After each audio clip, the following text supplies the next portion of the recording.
with other diverse groups of Kenyans, including religious leaders from all faiths, about the crisis facing our country. They implored us to give dialogue, especially during the holy periods of Easter and Ramadan. It is in this context that we agreed to call off the protests and give dialogue a chance. We are guided by the words of the late John F. Kennedy, who said, and I quote, "Let us never negotiate out of fear, but let us never fear to negotiate." Quote. We go into these negotiations holding the firm belief that our cause is just, our intentions are pure, and our goal is patriotic. We go into these talks convinced that some issues, in particular lowering the price of food, is urgent, can't wait, and does not even need the talks. Opening of the servers is not negotiable.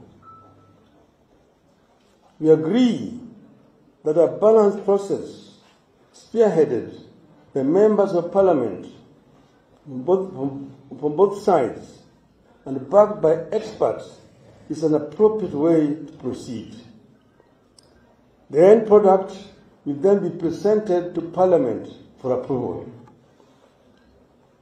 We shall send our members to the Select Joint Committee, whose terms of reference shall be to A.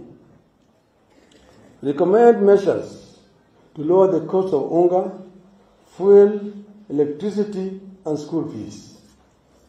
B. Conduct a review and forensic audit of the servers used by the IEBC before, during, and after the 2022 presidential election. C.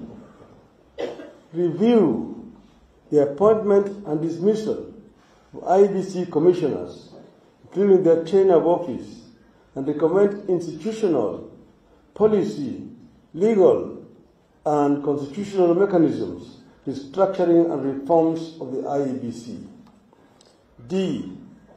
Consider the constructing of IEBC by devolving structures to counties, and whether the country really needs commissioners working on a permanent basis. E. Recommend legal, policy, and institutional reforms to strengthen and improve the electoral system and processes to entrench a culture of free and fair elections administered in an impartial, transparent, simple, accurate, verifiable, and secure system. F.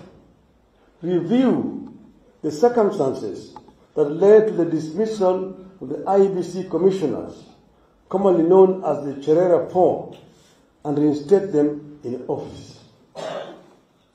G. Review and recommend changes in the law that will entrench party discipline, fidelity, by 1. Requiring MPs who cross party lines after the elections to seek a fresh mandate from the electorate.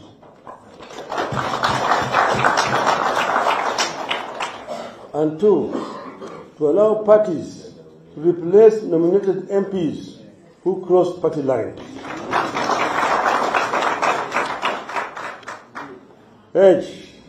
Initiate legislation to address the electoral, governance, and economic gaps identified during the inquiry for consideration by the Houses as appropriate. The Joint Task Force shall present its report to Parliament within 30 days of its establishment. Finally, we reiterate 3 important points. 1. As J.F. Kennedy said, and I quote, "Civility is not a sign of weakness, and sincerity is always subject to proof. Unquote. 2. The rights to assemble, demonstrate, petition, and speak are ironclad as provided for in our Constitution. 3. We reserve our right to call for demonstrations should this process not bear fruit.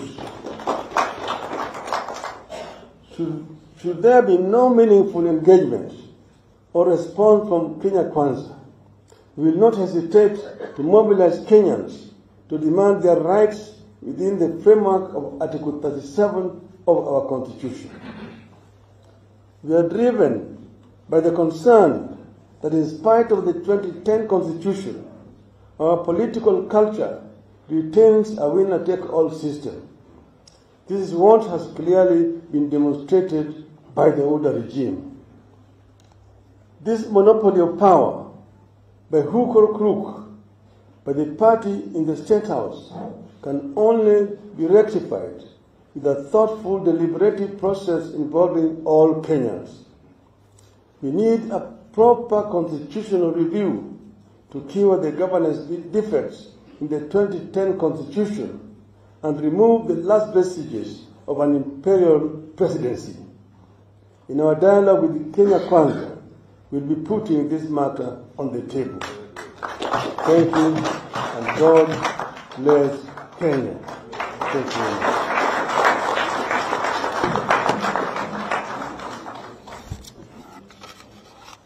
Makofi kwa President Raila Odinga. May I now ask the media to take short leave as proceed with the rest of the program. And in the same breath,